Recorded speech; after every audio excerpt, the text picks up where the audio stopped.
দই আমাদের খাদ্য তালিকায় একটি পরিচিত এবং জনপ্রিয় নাম। দইয়ের উপকারিতা নিয়ে আমাদের সমাজে অনেক কথাই প্রচলিত আছে। এটি হজম ভালো করে, শরীর ঠান্ডা রাখে। অনেকেই মনে করেন দই খেলে আয়ু বাড়ে, কিন্তু প্রশ্ন হলো, দই খেলে কি সত্যি আয়ু বাড়ে? বিভিন্ন আন্তর্জাতিক গবেষণা ও চিকিৎসা বিজ্ঞানের তথ্য বলছে, দই সরাসরি আপনাকে দীর্ঘজীবী না করলেও এটি এমন কিছু গুরুত্বপূর্ণ উপকারিতা দেয় যা সুস্থ জীবন এবং রোগমুক্ত থাকার জন্য অপরিহার্য। আর আপনি রোগমুক্ত থাকলে স্বাভাবিকভাবেই আপনার আয়ু বাড়ার সম্ভাবনা অনেক বেড়ে যায়। চলুন জেনে নেই যে 4টি কারণে দইকে দীর্ঘ জীবনের চাবিকাঠি বলা যেতে পারে। দই হলো একটি ফার্মেন্টেড বা গাজানো খাবার, যা কোটি কোটি উপকারী প্রোবায়োটিক ব্যাকটেরিয়া দ্বারা পূর্ণ। এই প্রোবায়োটিক গুলো আমাদের অন্ত্রে বাস করে এবং ক্ষতিকর ব্যাকটেরিয়ার সাথে লড়াই করে। সুস্থ অন্ত্র মানেই শক্তিশালী রোগ প্রতিরোধ ক্ষমতা। দই খেলে হজম প্রক্রিয়া স্বাভাবিক থাকে, কোষ্ঠকাঠিন্য দূর হয় এবং শরীরের রোগ প্রতিরোধ স্তর শক্তিশালী হয়। এটি শরীরকে খাবার থেকে পুষ্টি গ্রহণে সাহায্য করে। মনে রাখবেন, বিজ্ঞানীরা অন্ত্রকে আমাদের দ্বিতীয় মস্তিষ্ক বলেন। অন্ত্র সুস্থ থাকলে মনও সুস্থ থাকে। দই ক্যালসিয়ামের একটি দারুণ উৎস। আমরা জানি বয়স বাড়ার সাথে সাথে আমাদের হাড় দুর্বল হতে থাকে এবং হাড় ক্ষয় ও অস্টিওপরোসিসের ঝুঁকি বাড়ে।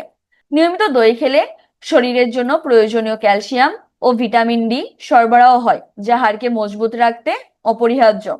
এটি আপনার বয়সকালে চলাফেরার সক্ষমতা এবং আঘাত থেকে রক্ষা করতে সাহায্য করে। হাড় মজবুত থাকলে পতনজনিত দুর্ঘটনা এবং ফ্র্যাকচারের ঝুঁকি কমে, যা দীর্ঘ জীবনের জন্য অত্যন্ত জরুরি। বিভিন্ন গবেষণায় দেখা গেছে, যারা নিয়মিত দই খান তাদের শরীরের ওজন এবং ফ্যাট কম থাকে। স্থূলতার হার কম থাকা মানেই ডায়াবেটিস, হৃদরোগ এবং স্ট্রোকের ঝুঁকি কমে যাওয়া। দইয়ে থাকা উচ্চমানের প্রোটিন আপনাকে দীর্ঘ সময় পেট ভরা থাকার অনুভূতি দেয়, ফলে অতিরিক্ত খাওয়ার প্রবণতা কমে যায়। আপনি যদি প্রক্রিয়াজাত চিনিযুক্ত খাবার বা ফাস্টফুডের বদলে দই খান, তবে আপনার ক্যালোরি গ্রহণ স্বয়ংক্রিয়ভাবে কমে যাবে। জাপানিদের মতো স্লিম থাকতে চাইলে দই হতে পারে আপনার অন্যতম সঙ্গী। অতিরিক্ত সোডিয়াম গ্রহণ এবং উচ্চ রক্তচাপ হৃদরোগের ঝুঁকি বাড়ায়। দইয়ে উল্লেখযোগ্য পরিমাণে পটাশিয়াম থাকে, যা রক্তচাপ নিয়ন্ত্রণে সাহায্য করে। পটাশিয়াম সোডিয়ামের খারাপ প্রভাব কমাতে সাহায্য করে। বিশেষ করে কম চর্বিযুক্ত দই নিয়মিত খেলে হৃৎপিণ্ডের কার্যকারিতা উন্নত হয় এবং দীর্ঘমেয়াদী হৃদরোগের ঝুঁকি কমতে থাকে। তবে সব দই কিন্তু সমান নয়। বাজার থেকে অতিরিক্ত চিনিযুক্ত ফ্লেভারড দই না খেয়ে টক দই বা বাড়িতে পাতা দই খাওয়া সবচেয়ে ভালো। এখন প্রশ্ন আসতে পারে, প্রতিদিন কতটুকু দই খাবেন?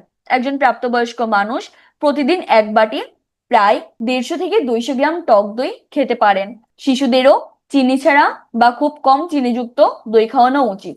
মনে রাখবেন, দই বা কোনো একটি খাবার একাই আপনার আয়ু বাড়াবে না, বরং এটি আপনার সামগ্রিক স্বাস্থ্যকর খাদ্যাভ্যাস ও সক্রিয় জীবনযাত্রার একটি অংশ।